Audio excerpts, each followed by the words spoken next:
శైలేంద్ర అయితే కంకణం కట్టుకుంటాడు. మనుని అవమానించి కాలేజీ నుంచి ఎలాగైనా పంపించాలి. మను తండ్రిని గుర్తు చేస్తే మనుకు ఆవేశం వస్తుంది కదా, ఆ పని నేను చేయకూడదు, స్టూడెంట్స్ తల్లిదండ్రులు వస్తారు కదా, వాళ్ళ చేతే నేను ఈ పని చేయించాలి అని చెప్పేసి కంకణం అయితే కట్టుకుంటాడు. సరే అని చెప్పేసి ఇంకా స్టూడెంట్స్ అందరినీ ఒక్కొక్కరిని వసుధర లేపైతే అడుగుతూ ఉంటుంది, కాలేజీకి ఎందుకు రావట్లేదని. స్టూడెంట్స్ సమాధానం చెప్తూ ఉండగా ఇంతలోకైతే ఒక పేరెంట్ లేసి ఇంతకీ మను గారి తండ్రి ఎవరు అని చెప్పేసి అడుగుతూ ఉంటాడు.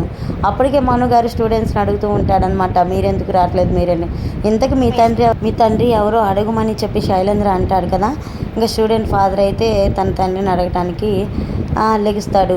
మను గారి తండ్రి లేరు అని చెప్పేసి అంటుంటే ఇంకా మను కోపం వచ్చి అవును నిజమే మా తండ్రి లేరు అని చెప్పి గట్టిగా అరుస్తూ ఉంటాడు. మనీ మా మాట అనడంతో ఇంకా పాపం అనుపమ కూడా అలాగే మనుకెళ్ళి చూస్తూ బాధపడుతూ ఉంటుంది.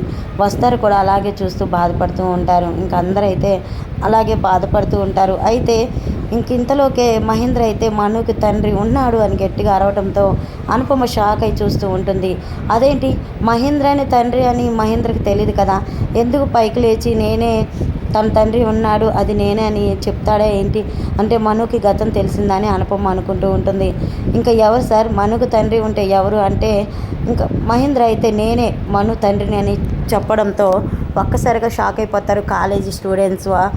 ఇంకా స్టూడెంట్స్ వాళ్ళ అమ్మా నాన్న వసుధర మామయ్య గారు అంటే ఉండు వసుధర అని చెప్పేసి మనుకు ఎవరు లేరని ఎందుకు అనుకుంటున్నారు, ఇక నుంచి మను తండ్రిని నేనే, మనుకు సంరక్షకుని నేనే అని చెప్పేసి కాలేజీలోనే నేను అందరి ముందు చెప్తున్నానని చెప్పి చెప్తూ ఉంటాడు. మరి చూశారు కదండి, మరి మీషోలో శారీ ఎలా ఉంది, బాగుంది కానీ ఇది పోగులు పట్టుకుంటుందండి గాజులు ఏదన్నా వేసుకుంటే, అందుకని ఈ శారీ అయితే నేను రిటర్న్ పెట్టేస్తాను.